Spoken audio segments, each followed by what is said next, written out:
Good morning, everybody. Welcome back to the Fumble Live. Happy Taco Tuesday. Glad you guys could join us. We have so much to talk about as per usual. I feel like my boy Cam Newton is being set up just a little bit. Can't wait to see what Chris thinks about that. And as per usual, I see you guys in the chat already talking about this. I think Jake Paul is absolutely delusional. I think he's forgotten the specimen that Myles Garrett is, but we're going to talk about that as well. But first, let's introduce the Fumble Squad. I'm your host, Jackie Ray. Follow me on all things social media at JRay the Fanatic. It's your boy Chris. You can find me everywhere at CK2K. Chris might look a little annoyed because before the show, we were continuing our debate on is water wet. For those of y'all who came to my Instagram and voted, I appreciate y'all. 70% of us say water is wet. So I'm just going to let that. Look at his whole face. No, don't say nothing else. Don't say nothing else. I'm not. Because the show is going to be canceled if I say something else. I'm leaving it there.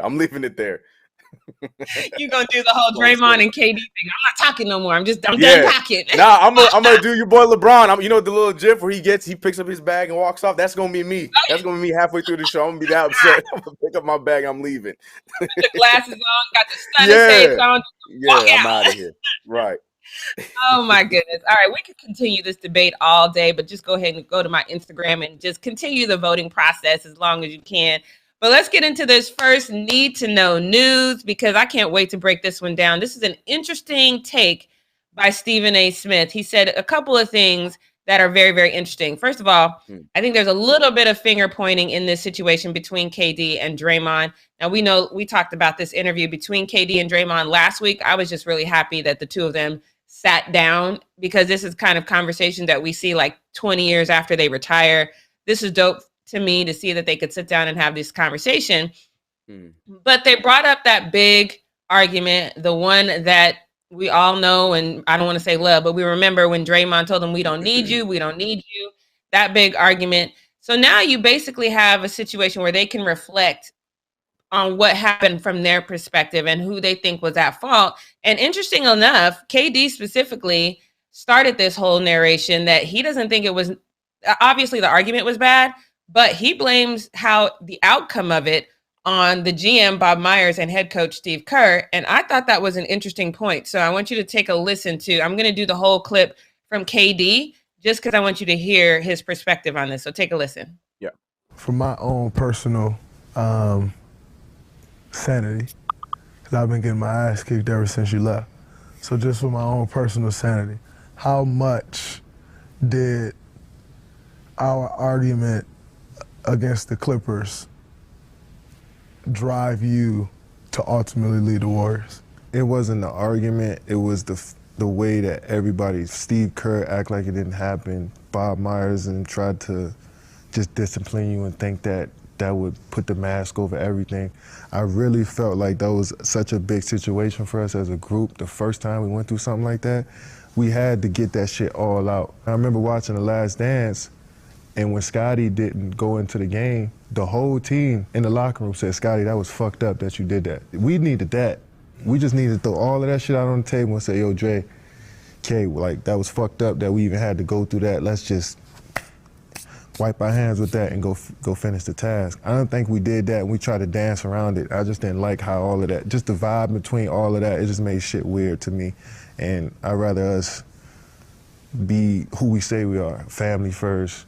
Communication is key. Like, we didn't show that, and that's what rubbed me the wrong way more than anything.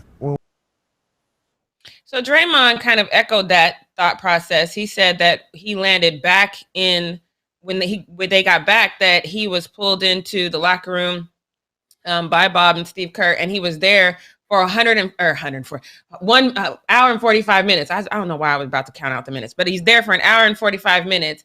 And that they told him that he had to apologize. And he was like, no, I'm not going to apologize. And so they let him sleep on it. And then he came back the next morning. And then Bob Myers and Steve Kerr got in his face again and said, okay, well, if you're not going to apologize, we're going to suspend you for one game.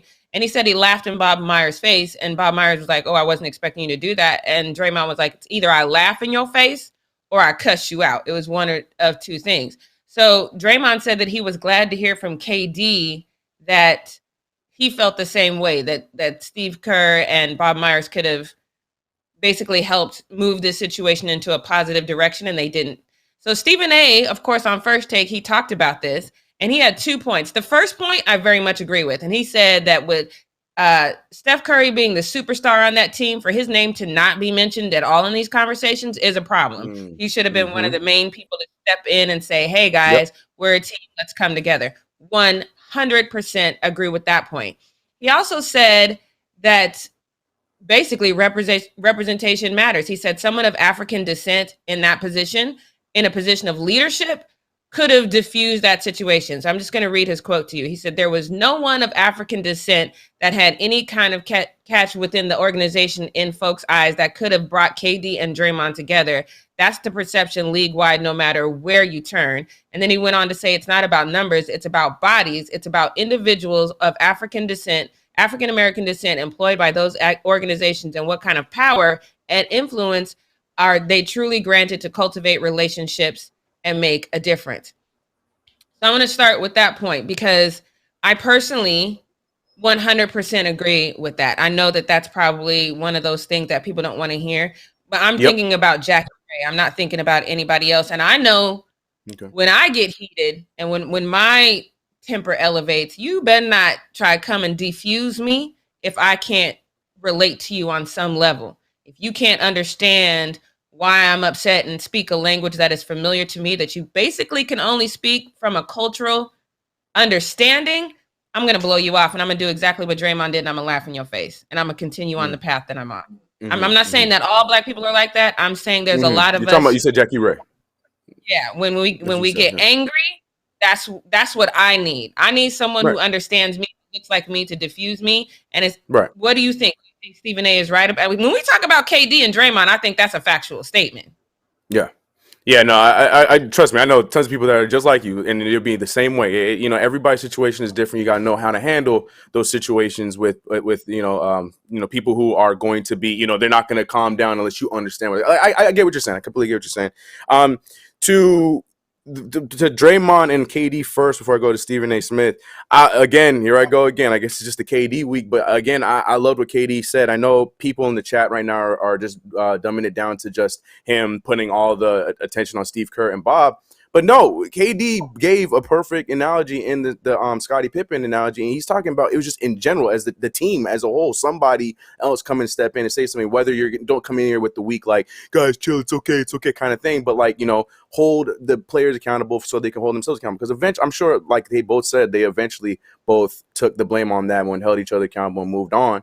But as far as like the chat just bringing it to just being Bob and Steve Kerr, blah, blah, blah. And then to that point comes Stephen A. Smith. And I'm so glad he brought it. I love Steph Curry. In no way, shape, or form is this a slant or a shade at Steph Curry. But that's just, the fact that he didn't step in even a little bit, or you didn't hear anything about Steph Curry trying to say something, but they didn't try to hear it. Nothing like that came up. I'm with Stephen A. on that one. That's for a leader and for the guy, the poster boy of the league, especially at that time. It's a bit odd, especially knowing that KD is, a mood swing away from going wherever he wanted to go, which ended up being Brooklyn. You got to try and, I don't want to say kiss his ass a little bit, but you got to be a little bit more sensitive to the situation if you want to keep the ring chasing that you guys could keep doing and keeping KD. So it was a bit odd. I love that Stephen A. brought that point up because, I'm sure people are going to be afraid to bring that up because no one wants to say anything bad about Steph Curry. And again, Steph Curry is great, but at the same time, let's be real. You got to know the situation. I don't feel like he really handled that situation well. And that's why I'm saying I don't think that the blame is all on Steve Kerr and Bob Myers. And I don't think neither of them said that. They're just talking about that it happened, and it's like everyone was just like awkward, and they left it alone. No one talked about it, and I feel like that was a big part to. And KD said that was a big part to why he left. So I don't blame him for that. I'm glad to hear this part of the story because I always assume that. I know people are gonna call KD sensitive and stuff like that, but it makes sense. I mean, it completely makes sense. They never address the situation. It's like being in a relationship where there's no communication. I'll be mad at you, Jackie, because you didn't do your damn dish, and then I just don't ever say anything about it. And then 2 months down the line, you forget to put gas in my car and I blow up on you about the damn dish that happened 6 months ago. That's what happens when you don't communicate, and that's what happened here in this same situation with with them. So I completely agree with Stephen A. Smith, and I agree with KD in this one as well too. I think it was handled poorly, and we're seeing how things are working behind the scenes right now. And I don't know, I'm with them. Yeah, and I agree with what Draymond said, especially that morning after when they were like, okay, you slept on it. Now we said what you said, go do what we told you to do. Right, You can't right, man like that and be like, you got to right. go apologize, because there's two problems with that. One, I'm grown and I'm gonna laugh in your face just like Draymond said he did. This one. Number two, you're not making me feel like I'm valued in this situation. You're making me feel like there's one person in Yeah, this argument of two people, and I have to be the one who apologizes. yeah, You're not making me feel valued. And at that point, you're right. It's two things I have to do. It's either I'm gonna laugh it off and say, okay, suspend me, or I'm gonna cuss you out. And so I'm going to take the higher road and I'm just going to laugh in your face. But if you understand that these are two men, and yes, this happened, and then you get in Draymond's face the same way you get in KD's face, and you say, now let's get in each other's face, that's a different understanding of the situation. And I do believe that's an understanding that if there was proper representation within that team, then that would have happened. There's an Steve Kerr, I felt like, was just out of his element in that situation. So while I do understand the blame on both sides, I feel like with him, he ain't never been in a situation where nobody on his team was arguing like that. So he was like, ow. Yeah, he wasn't on that Bulls team, so he don't know about that. Yeah, he wasn't on that. The whole Scottie Pippen thing, he wasn't there. So, yeah, he don't know about that. He don't know nothing about that. He didn't have to walk into that locker room and confront Scottie Pippen. The only thing he knew is that he and his dad, Jordan's dad and his dad both died tragically, and he knew they didn't even talk about that. For him, we don't talk about it, we move on. And so I kind of understand his perspective. It's not healthy. You have to create those levels of communication. So I definitely think Steve Kerr dropped the ball on that. Doesn't take away from my opinion of Steve Kerr. I still think he's an amazing person and a fantastic coach. I just think that he doesn't do confrontation well. And it almost feels like the same thing for Steph Curry. That's everything you just said. It feels like it's the same thing for Steph Curry, And again, that doesn't take away from what I feel about him. Take away from how I feel about him as a player, but I just feel like that's just not, unfortunately, that's just not part of Steph Curry's leadership. He's just not that confrontational guy. Because that's weird to me that he didn't say nothing. Like, even if they didn't listen to him, but not to say nothing, I don't know. That's a little off for me. Right. Which why it made that moment in time when he was on the sideline, like, come on, guys, let's go. We all laughed at that because you had a moment to say, come on, guys, let's go. And you didn't. It just seemed weird. So, I think Stephen A was actually spot on with this one. And I don't usually say that. But yes, I was just going to say, for once, I'm right there with you. Yeah, for once he was right. You are not. Yeah, for real. For once, I agree. Spot on to this one. All right, let's get into this next need to know news item, because this is the one. Chris and I are checking for Cam Newton. We like Cam Newton. We want him to be successful. In my opinion, Chris, I think he's being set up. And I'm just going to break this down. I know people have a lot of visceral reactions when it comes to the vaccine and masks and all that good stuff and all the protocols. My thing is, don't let it mess with your money. Whatever you think, don't let it mess with your money. And that's kind of where I'm falling on this one, because Cam Newton, we know he had a great preseason game against the Eagles last week. Belichick has said that he's going to be the starter. And I feel like Cam knows that he has to earn that spot every day, because especially when you're talking about a fan base that's used to winning, they've applauded the rookie coming out. They obviously want to move in that direction, which is still weird to me. But, okay, y'all can have that. But there's, again, part of me wondering if he wasn't set up a little bit, because he traveled away from the team, but it was already approved. So he missed the NFL run COVID test, and now he has to miss 3 days of practice leading up to the final preseason game, which is a big deal because everyone says, okay, now that's ushering in, Mac Jones, because now he's not going to be available. But here's why I think he's being set up. Because on Saturday, he traveled to a club-approved medical appointment that required him to leave New England. And then while he was away, he received daily COVID tests, all of which were negative. But because there was some sort of misunderstanding about how the tests were conducted away from the facility, he is now required by the NFL and the NFLPA protocols to have a 5-day entry cadence process before he can return to the facility, which means he can continue practicing virtually, but he can't do anything else, and he can't return until the 26th. So my thing is, if it was approved, if it was, he had the test that he was supposed to have, what is the misunderstanding? There's a part of me that just feels like that doesn't make any sense. And now the protocols that are keeping him from practicing are the protocols that he wouldn't be subject to if he was vaccinated. So whose fault is this? If he went to an NFL approved facility on an approved medical appointment, if he got all the tests, whose fault is it that the tests weren't administered correctly? Whose fault is that? And why does he have to, if it was approved by the team, why is he being punished now? This sounds like a setup to me. I could be just pro Cam, but it sounds like a setup to me. Yeah, it could be. But I mean, it could be a combination of both. I mean, there could be been some misinformation on Cam's side, so I'm just trying to play devil's advocate here. Where you're right, like it was approved by the league. I heard about all that as well. But there could have been something missed by Cam that we don't know about, which leads to the frustrations. But to me, the setup what began when they drafted Mac Jones. I mean, this is just another stone along the way, in my opinion. I feel like they knew what they're doing. This is definitely, anytime Cam Newton has a bad game, they're going to throw Mac Jones in his face. The media's already going to be a part of it. So I already feel like Cam Newton's days are numbered from the minute that they drafted Mac. But, moments like this where, they're letting it be heard that the Patriots did everything right, but Cam Newton's missing something. That's not a good look. But, again, it is New England we're talking about, so I'm only taking this with a grain of salt, to be completely real with you. It's not like Cam administered his own tests. Those tests had to be administered by somebody else. So where is the misunderstanding? That's what's bothering me. Now, here's the thing, and I'm not, again, whatever people want to do with their bodies is their business, but if I'm Cam Newton and I know that every day I got to fight to keep this job, not only with my team, but with this fan base as well, right, I'm going to do what I have to do so these kind of protocols don't come back and bite me. Because clearly in this situation, you did at least what you thought was right. And you still have to suffer now. I wouldn't let this happen to me again. I would go ahead and do what I had to do to make sure I don't fall under these protocols. Would you, if you were his agent, would you tell him to do that as well? But this is the thing. So I don't entirely know. Was it for an injury? Was it for a prevention? Like, what was the thing that he was going off the team to go and get handled? I don't know per se. What I do know is if he was vaccinated, he wouldn't be going through this.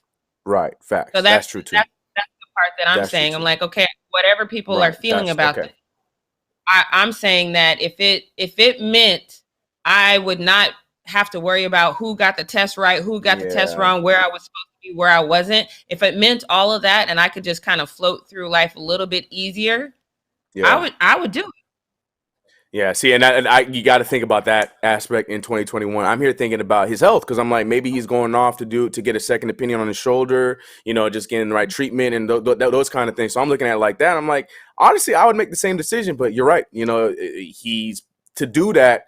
He ran the risk of what he's going through right now. So yeah, that's a tough one because I feel like it's almost a lose-lose situation because if you want to keep playing past the Patriots, whatever I'm assuming that this has something to do with just keeping his body right with that's especially if it was team approved. So assuming that he went to do something to help him keep his career going, but then he also runs the risk of not doing that, staying with the team, and then continuing to play bad and gets hurt earlier on. I don't know. That's a lose-lose situation for me. I don't know. So, yeah, it does seem like a cornered setup by the Patriots. Like, yeah, Cam, go ahead and get what you need figured out. We know you're not vaccinated, though, big guy. He's on the way. Mess up the test. Don't use that. Yeah. Wrong test. I don't know. I'm not going to know it. To me, it seems like he's playing everything right. It was an approved medical thing. What else could he do? At that point, he's not a medical professional. He's going to fall in line with the medical professionals tell him to do. What else could he do in this situation?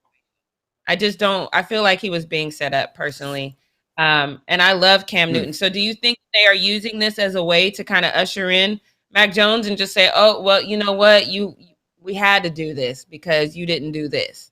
Yeah, this is just part of it. Yeah, for sure. Because that's what you need to make it make sense. Like it's like we were talking about with Trey Lance yesterday. You need reasons. So this is one of the reasons. That's why look at the title right now. The Patriots are frustrated with Cam Newton. Like that's what they need, those kind of things. So it'll make more sense when Mac Jones gets the starting spot over Cam Newton. So I definitely believe that this is part of it. But like I said, the minute that kid was drafted, it was already, Cam his days were numbered for sure. Unfortunately, I'm not a Mac Jones fan. Yeah, I'm disappointed that the Patriots would openly display their frustration with him. I think I have a tweet about that. Yeah. I think maybe stay in-house, but if we could throw up that tweet really quick, says, per sources, there is a level of frustration internally with Cam Newton's situation. Crazy. One important member of the organization believes this has opened a window of opportunity for rookie Mac Jones. The team practices today and then with the New York Giants tomorrow before Cam Newton can return. So I think when you put it out there, putting something out there in the atmosphere like this is just saying, hey, y'all, we tried, but now we got to go this way. I don't know if you publicly put this out there when the man, because he can't do anything now. He can't say, no, guys, this is what happens, because then he's going to look like he's combative and he's going again. Like, there's no win in this. Defensive, guilty, yeah, all those words that you want to throw in there. Yeah, I don't know, man. And especially as the Patriots, because, the Patriots, they're always really like, mouth shut. Like, you don't hear nothing about what's going on internally with the Patriots. So for something like this to come, I don't know, man. Yeah, you're right. I see what you're saying. I didn't know that they were having they're having practices and scrimmages with other teams along the way. Like, that's not a good look. That's not a good look. Yeah. Stop setting up my boy Cam. Yeah, that's not a good look. So I think it's time we get back to the way we used to do things. So Chris, do you want to take us into the post-up? All right. It's time for the post-up with your boy, Chris. Yes, I'm back in the range. Jackie, I got to say, you're doing a great job, though. I was like, I don't need it back because Jackie was killing it. But here we are with the post-up. And we got some fun stuff to talk about. You guys see the thumbnail. We're going to get to that. But first, we got to get to my favorite meme of yesterday. Sad. But the internet just they cannot let anything live. They can't let nothing chill. But we heard the news by TMZ, unfortunately, that SONYA and DELL Curry, they were splitting. Initially we've seen the many pictures and videos of them together watching Steph play in the finals and cheering on Seth as he was getting his NBA career going. It's just all those kind of things. Like, it's just kind of sad in the NBA world to see something like this end, But the internet did not give one damn because the memes were flying. Like, I'm talking about like instantly. There was a little break because Spider-Man's trailer came out, but then after that, the people, they continued it going. And starting with my man George right here saying Sonya Curry about to be single, and they drop in all of these Mark Jackson, pictures. And for those who may or may not remember, Mark Jackson with the famous line when he was talking to LeBron James. He's talking about can't even get LeBron James' wife. I'll never forget that. So obviously putting Mark Jackson in. Why am I saying Jones? Why am I getting Jones? Because we're talking about Mac Jones just now. God.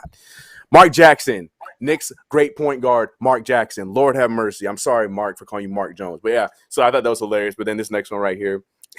I couldn't bring the song because the song would have gotten us copyright, but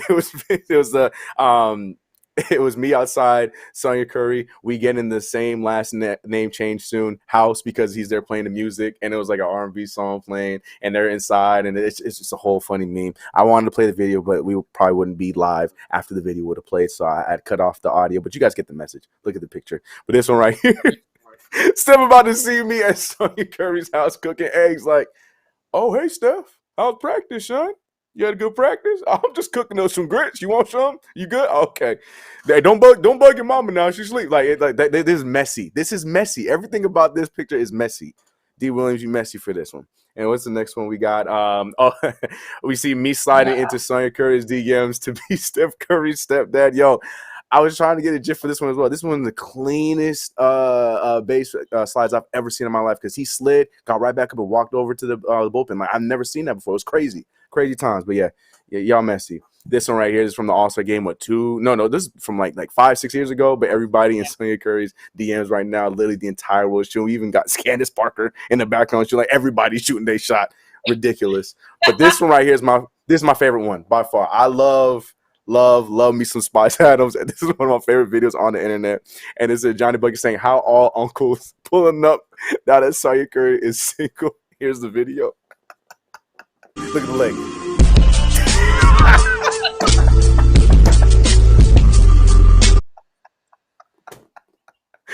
Oh my God. Talking about Sonya. What's going on, pretty sweet thing? What you doing? What you doing? That's what he sound like. That's what he talking about. Sonya. Oh, this whole thing. This is my thing on Sundays. What you doing, Sonya? Jackie Ray, how you feeling about these memes? How you feeling about the news? What's your thoughts on all this? I'm sad about the news because I love, and so I mean, and I don't have the patience. I'm not 33 years. We're gonna have to figure this out. I am not.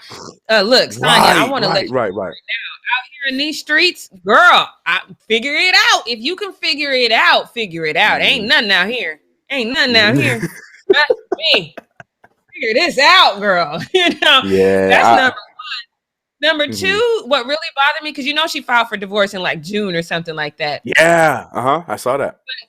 But they released the news about it on Seth's birthday. Yesterday was Seth's birthday. And then TMZ, I was like, y'all couldn't wait till tomorrow. Come on, son. That is the worst. I did not know that. Yo, that's so messy. Foul.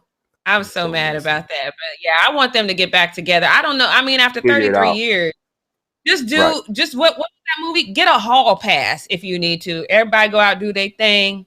Let's come back. We need to come back.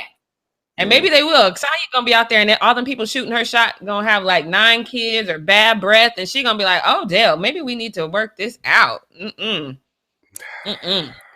Yeah, it's sad times. It's definitely sad times. But I was even more sad about the damn internet not giving it a second. Like, we couldn't even get a few minutes for this thing to marinate. The internet went immediately into it. You can go on Twitter right now, and they're still going. They're still going. Where they gonna sit though? So, I mean, I guess there won't be a situation where Seth and Steph play again, but they're always out watching either son play. So are they going to sit together to show that they cool? Or are they going to sit opposite? Like, what we doing? Where we sitting? 2 different sides. Now, they're probably going to be cordial. I'd be surprised if they weren't cordial and they weren't at least in like the same box or something like that, or in the same row, but maybe not sitting next to. Like, I'm sure they'll be fine about that. But I don't know, man. Sad, man. Sad. Yeah. But y'all, the internet, y'all messy, man. I can't stand y'all. Anyways, speaking of can't stand y'all, the internet can't stand this person. We were talking about it yesterday. We were talking about none other than Miss Sha'Carri Richardson herself. Now, she put her foot in her mouth, according to Jackie and a lot of the internet. I was initially cool with it. There's a lot of other things that's coming out, and Sha'Carri, if you're gonna be in the public eye, you need to be a little bit more aware of what you're doing. And liking this tweet, you knew that this was going to spark the backlash that it did. So she was obviously getting all kinds of feedback and whatnot on Twitter, but she got one person that was, I don't know if it was on her side, but just making an observation, and responded to Jackie, what is her name that was in the back that walked by that gave her the look? Her name is escaping my brain. We were talking about it yesterday. Yes, right. Yes. Yeah, so and Fraser. Something for right. So she, so she walked by and she gave her the look, and we were talking about it yesterday. And then that tweet that you just saw, if we can get it back up, Big Juicy, first of all, name. Anyways, dropped this saying the shorty in the back looked like Lil Wayne. Well, according to this person who I was about to say, according to this person, like right out boo boo. Nobody looks like Lil Wayne. Yo, leave Lil Wayne alone, man. Lil Wayne getting enough crossfire as it is. Nobody looked like Lil Wayne. Nobody but Lil Wayne. That's not a bad thing. And that's not a bad thing. Lil Wayne looked like Lil Wayne. That's right. No one sounded like Lil Wayne either. Well, anyway, speaking this Lil Wayne tweet, Sha'Carri allegedly, no, not allegedly, apparently, she liked that tweet. Somebody who don't know how to charge their damn phone was in Inspector Gadget mode or detective mode or whatever, and found out that she liked this tweet. Internet absolutely hated it. This person responded to the tweet that she had liked by saying, the fact that you like this comment, adding her, it's Carrie, you're trash. I don't care how many PR driven interviews you've done. You cannot fix that nasty attitude. I hope God never bless you to win another race until you've humbled yourself. Now, Jackie, I know how you feel about this situation. We talked about it yesterday, but then seeing something like this, not a good look, not really too upset about it. How you feeling about this? See, this is what I'm talking about, Sha'Carri. She's doing too much, because you remember when the whole marijuana thing happened, and then the Olympics happened, like, oh, y'all miss me, you want to see me. Right. No, now we don't, because now you out here being extra. So there's levels to this for me that are probably different for a lot of people. I'm very anti Black women not supporting Black women, so that's number one off top. I don't care that they Jamaican. I don't care nothing about that. These are Black women out here doing their thing. So she should have handled it like I can't remember the girl whose name came in second, but when they asked her, she was like, it's unfortunate I didn't win. I never wanted to come out here. When you come out here, you always set foot on here to come in first. And when you don't, you just go back and do the work. Perfect answer. Even though she said it, you could tell she was annoyed, but it was the perfect answer. Mm-hmm. You can't go out there and claim sixth fastest and then go home and like a tweet saying a girl looked like she dried up. No, you can't do that. There's a level of hate in there that is just weird because it's not personal. You didn't do the work. Period. Yeah. This isn't a personal thing. So these personal attacks make you look silly. It makes you look immature, and it makes us that were cheering for you all look like a little off. Like we shouldn't have been cheering for you. And I'm mad about that. Yeah, and I'm looking at the chat. Black Light Zen saying them Jamaicans were gonna smoke her in the Olympics anyways. And then Kevin, because Kevin was with you, he was echoing your sentiment the entire time we were talking about yesterday. And he's like, "See, I tried to tell y'all." But yeah, so everybody, feeling their way about it. And yeah, I completely agree. I think it was a bit much. I mean, I don't know, but we'll see what happens next. Like I said, there's other things that's going on with her right now that is coming up on Twitter, and it's not a good look. But we move on from one bad huh? Does she have a PR person? I don't think so. You don't say what you say in an interview and have a PR person. I'm just gonna be real. Like, you don't have that kind of response and have a PR person. I didn't mind what she had said, but at the same time, the fact that A, she said what she said, and then B, like we both mentioned, kept on going. You ain't got a PR person with that. She needs a PR person, especially if she's getting all this Nike money, Nike accolades. You need a PR damn person because you're gonna lose all that overnight for sure. Yep. But speaking of one person with a PR without a PR person to another person without a PR person, Jake Paul, ladies and gentlemen.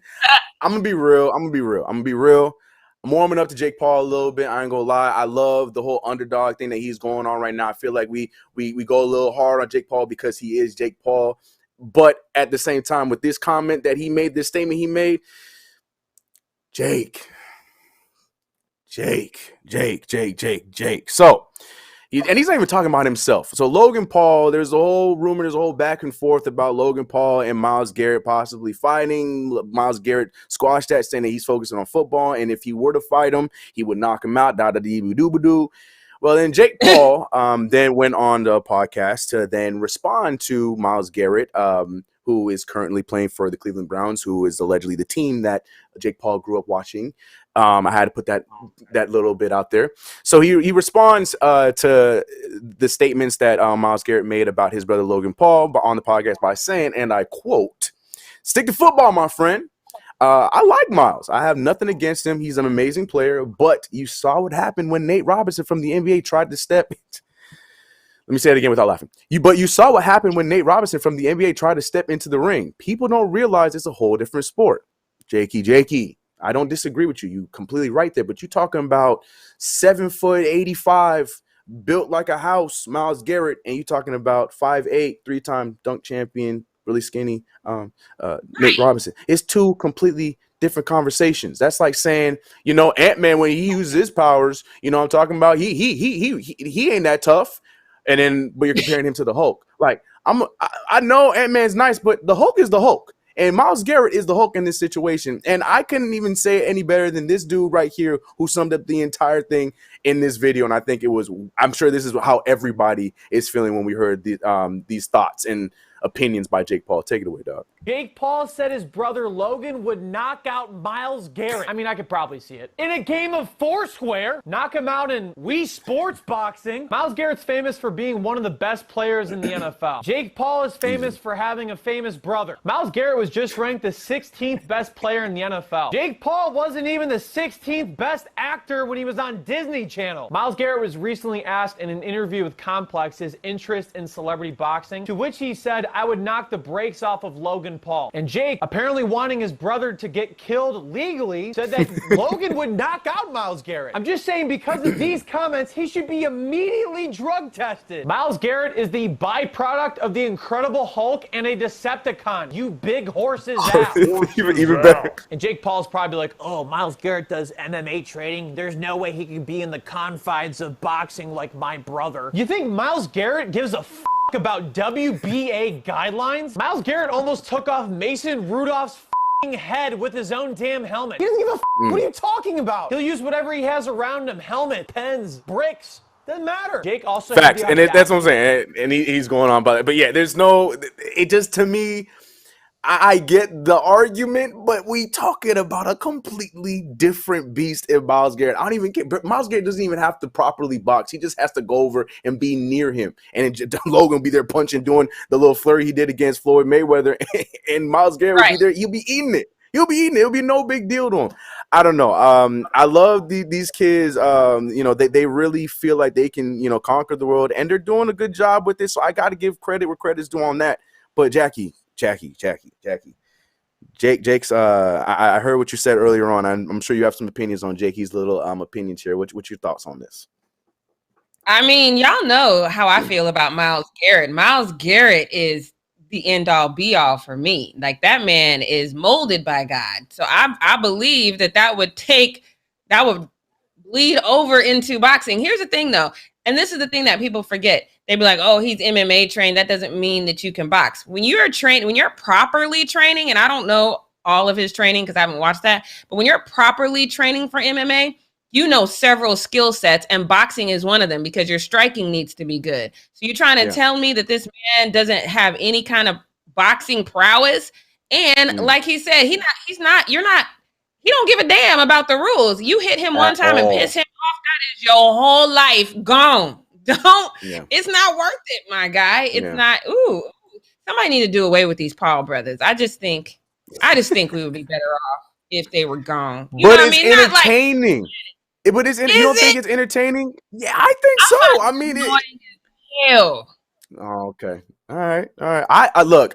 In no way, shape, or form am I thinking that these guys are going to turn into being, the next big thing in boxing or whatever. But the fact of the matter is making us watch boxing again, and I got to give them some on that because.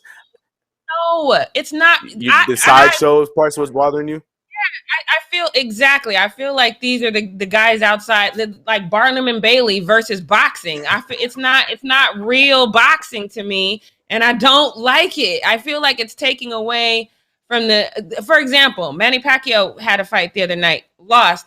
Most people I know didn't even see it because it's not sensationalized the way these fake fights are. I don't like it. It's not my thing. I'm very anti. I don't know. I don't like it. My last point on this before, and we can just move off of it. And this is why I'm giving him the benefit of the doubt, because don't just because I'm here talking on, don't think I'm here. Jake Paul, Logan. I can give a damn less what they do, but I give them a respect in this because the reason why it's so hard for a lot of us to I don't know, like co-sign Jake Paul and at least in the boxing sense, is because they have the notoriety, so we know the name, but basically. We're watching televised amateur beginning fights. We don't. Do you any of you guys remember Floyd Mayweather's fight 1, 6, 7, 8, 9? Like, no one remembers those fights because they probably were not. They were nothing. There was nothing going on. He's probably doing the same thing Jake Paul was doing, was knocking out these dudes in 30 seconds that nobody ever heard about. So the only difference is now we're watching these guys on TV going through those kind of things. So you gotta, I don't know. To me personally, I ain't got no problem with the hustle. You gonna make millions off of these nothing fights? Look, man, there's a little bit of swag in it that I got a little bit of respect for, but I completely agree with you guys. Like, they are very delusional. These comments, hella delusional. I ain't gonna cap on that. But look, man, if this man out here pulling millions off of these amateur nobody fights, I don't know, man. Kind of play. In the words of Steve Harvey, it's kind of player. It's kind of player. Anyways, we're gonna move off of Jake Paul. And we're gonna talk about Juju Smith-Schuster. We talked about the whole fighting situation between these two Steeler fans. I think they're all Steeler fans. Steelers, get y'all lives together. But the whole situation, dude hit the girlfriend, boyfriend tried to come in there, got his lights rung out, and I don't know if he's probably talking to God and at church or whatever. I don't know what he's doing, but the whole situation happened. And Juju Smith-Schuster, who is a Steeler player who was on the field during this entire thing, he had an opinion, and he responded to the initial video that came out by saying, she slapped him first. LOL, Pops always told me, if he put hands on me first, I'm on full go mode. And that's pretty much echoing the sentiment of what myself, Jackie, and a lot of you guys in the chat were saying yesterday. And I feel like a lot of people, see, especially knowing the context of the situation. It's not like my man just went in there, started flinging on girl because he was just aggressive. No, she egged it on, he let it go. She swung at him, still didn't swing back, swung on him again, and then that's when he gave her opportunities. And then on top of it, when you got 2-on-1 situation like we talked about yesterday, you can't blame the dude for going in there, defending himself, and being the one that won the fight. So, Jackie, do you have anything else to add, especially with Juju now chiming in on the situation, basically saying what we said, or we can move past this? Because I feel like we all said our opinion, and I don't know, I think we all agree with Juju on this one. I 100% agree with Juju. I just wish Juju hadn't said it, because everybody has this reaction about Juju. And when Juju speaks. Yeah, when he speaks. And so I think he's right. But I hope that tomorrow we ain't talking about, Juju negative reaction because he said, you know what I mean? That's true, too. I didn't even, God, you're so right. I didn't even think about that, because that's just true, because we're going to twist it. Juju is okay with hitting women, and they're going to turn it into a whole thing. You're so right. But the thing is, the way he worded it, too, is like he was trying to avoid that by saying what he said, by saying that if he hit me first, like he didn't even mention that the girl hit him and stuff like that. But you're so right. So, I mean, stay tuned. Catch us on Fumble Live tomorrow, and you never know. It might be our first story. I didn't even think about that. Juju, whatever.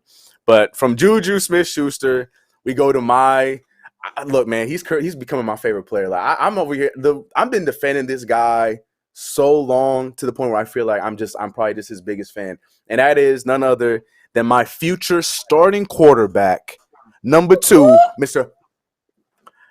Crab Legs himself, Jameis Winston. Now, Jameis Winston he had a great game yesterday. Back when I was on Jackie's show, I put my life on the line to say that he was going to be the starter, even though everyone's believing Taysom Hill because Sean Payton's comments. I put my life on the line for Jameis Winston. And after last night's game, I think Shawnee P would be stupid to not start Jameis Winston. But we're not talking about Jameis Winston's amazing play, 9 for 10 from the field on 25-yard, 2 touchdowns. No one cared about that. Everyone cared about his warm-up, because Jameis Winston off the field has just been a show this entire preseason, from his little workout tapes where he's doing his little pump dance. We saw him, getting beat up by the workout machine, and now his pregame, he got Dak beat. I don't know if y'all remember the Dak Prescott little salsa thing. Check out my man Jameis Winston before yesterday's game. This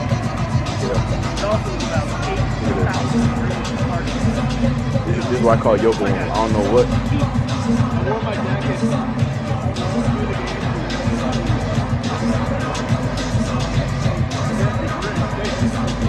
Concentration, the balls in hand, the wind up, the red bag, the constant wind up against a little faster. Watch him. He's gonna fly away. No, he's not. I'm slowing down. Rotation. Now, I see it. I get it. Jameis is getting himself ready, especially after the game he had. Keep doing whatever you got to do. Let us meme it all the way, because it worked, because that thing, he let that thing go in 2 amazing throws in yesterday's game. But people, man, they ain't leaving our boy Jameis Winston alone, Jackie Ray. They're not leaving him alone. So they don't know. They don't know. They don't Google. Even if they would have Googled water is wet, they'd got the wrong answer. But in this case, Googling would have helped them. I love how I just snuck that in there. Finish your point. Finish your point. It's a velocity drill. So it's basically trying to build muscle memory and tell his muscles and his hips that they need a high rate of turn or something. So it's something obviously one of his coaches have taught him to do. And it's like, it's all over. I mean, not all over, because obviously I didn't see it before this. And so then I Googled it. But once you Google it, it's to teach your body muscle memory. So when you get into those high stress situations in the pocket, your body already knows what to do. So you don't have to really it's muscle memory. So I appreciate that he is not ashamed to do these weird looking drills in public. That shows his commitment to the training, and I love it. Yeah, I'm here for it. Like I said, if that results in what we saw in that preseason game for half a quarter, for a full quarter, do whatever you need to do, Jameis Winston. I'm excited. Shawnee P, just make the right move, bro. Start Jameis Winston. I love you, Taysom. Get your little plays here and there throughout the game, but our guy is Jameis Winston, and I hope that we go forward with that. So fun play. That was hilarious. Huh? Oh, who that? Oh, I think you said, well, who that, baby? Who that? Let's go. All right, now we're gonna move on from one of the greatest quarterbacks in the league. Yeah, I said it. I'm a fan. To definitely, in his mind, and in the minds of a lot, the greatest wide receiver in the game, and that's none other than DeAndre Hopkins. We know that this guy, he has been nothing but consistent throughout the entirety of his career in letting it be known that he believes he's the best wide receiver in the game. The numbers back it up in a lot of instances. I mean, there's a lot of argument that he's 1, 2, 3, whatever the case may be. Well, there's the whole TikTok craze where, you make a face when the music drops and da-da-da-da. I thought this TikTok was actually pretty hilarious, and it was basically talking about his greatness as a wide receiver. Here's D-Hop's TikTok. Look at the faces. I was born ready. I love him. Yeah, and that was basically it. So basically, he just answering to the greatness that is DeAndre Hopkins. But as you can see by the title, though, people are believing that he is, the fact that this is nothing new. I mean, we've talked about on this show many times. I feel like every offseason we talk about the fact that he is talking about the fact that he is the greatest wide receiver in the game. But, making the claim that he is the number one receiver, this, that, and the third. Jackie Ray, I'm going to bring it to you real quick because we know, there's a whole argument of people that you can go down the list. I mean, some people are still believing Odell, even though Odell hasn't really had a full season. There's a whole list of wide receivers now. They got AJ Brown and Julio Jones on the same team. You could arguably 1 and 2 right there. What's your thoughts on A, D-Hop continuing to believe he's the best wide receiver, and B, who do you think is the best wide receiver? I love that he thinks he is the best wide receiver because, like I've said time and time again, you should never step on the field if you do not believe you're the best on it. If you're not the best on it for that game, you do the work to try to be the best on it the next game. But this is absolutely positively the mentality you should have time and time again. I definitely think he's top 3. I know he didn't want to say that. I definitely think he's top 3. I mean, we got a guy on our team that I'm probably going to co-sign for, but I don't want it to be just a Saints fan. But I'm gonna put Michael Thomas in that situation, you know what I mean? So because of that, but I'm biased and I can admit my bias, but I'm definitely going to say he's top 3. So, and I appreciate him saying, no, I'm number 1. Okay, but you top 3 over here. And I'm just going to leave it at that. Okay. Yeah, no, I completely agree. I have no problem with him claiming to be number 1 because his stats back it up. And like you said, man, don't ever go on the field not believing you the best. You know what I mean? Don't go out there saying, maybe when you talk your talk, especially when you play the way that he plays. So I'm with that. But I also co-signed that Mr. Mikey Thomas take. I'm just going to say that. Right. But moving from D-Hop, we're going to go. Oh, my gosh. This is great. This is great. And I'm taking notes because I can definitely see myself being so excited and not pull the same mistake that this dad did.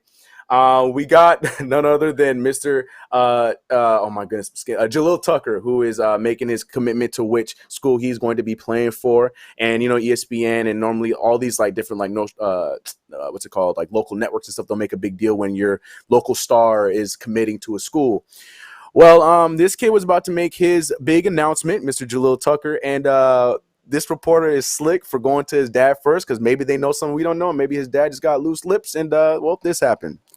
What are you doing? Man, I'm happy. I'm happy for him. He's a good kid, lazy, but he's a good kid. And I know he's gonna represent Oregon well. What did you say? All right. We're gonna do it.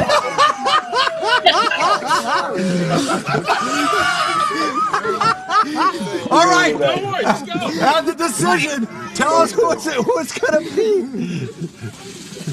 For the next couple of years, I'll be attending the University of Oregon.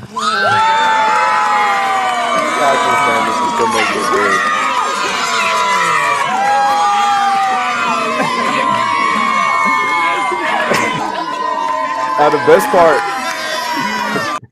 yeah, that's dope. The best part of the video was the dad's face after he announced it.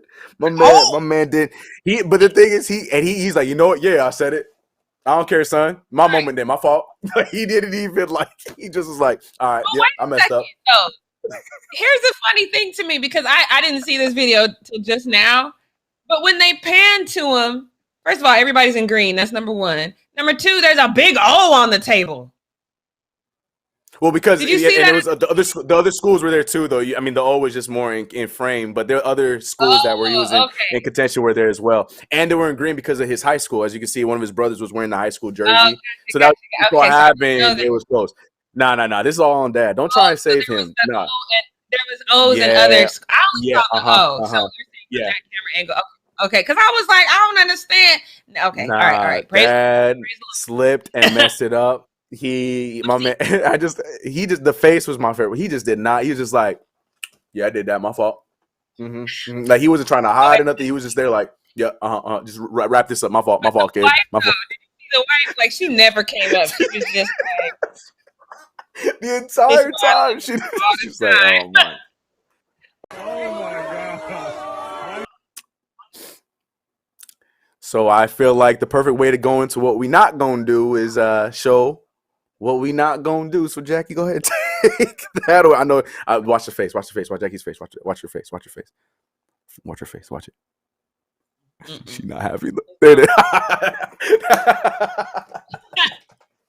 Don't make no damn sense. I don't understand. I mean, just go stand on the highway. It's faster.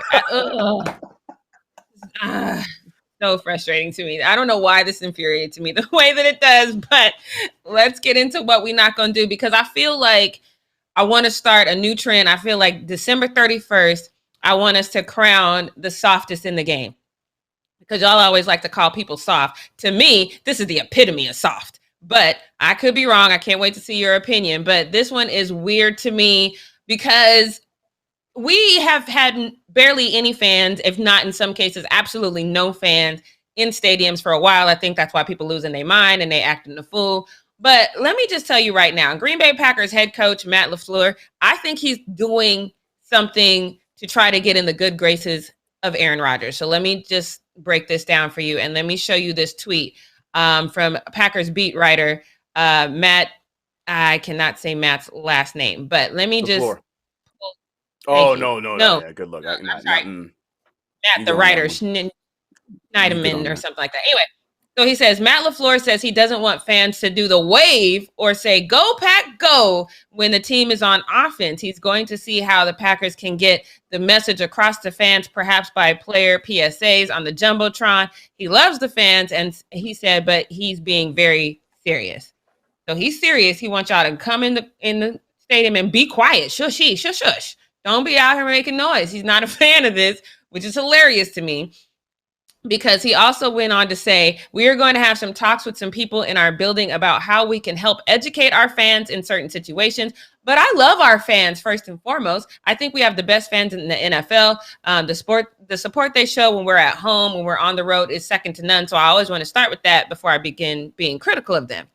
So here's why I think he's really saying this for Aaron Rodgers, because we know the disdain that's happening between Aaron Rodgers and everybody in Green Bay. So I think this is his way. It's a weird way, but I think it's his way of trying to appease Aaron Rodgers, because Aaron Rodgers came out and he was like, yep, that's absolutely right. He says, it's okay for fans to be loud when it's like 31-12. He goes, and this is his quote, it's not that big a deal if it's 31-all, maybe take it easy. And then he went on to say there was a moment when the defense was on the field and he saw four guys across the way from him trying to start the wave. And he said to himself, oh, I bet they're going to start the wave when the offense is on the field.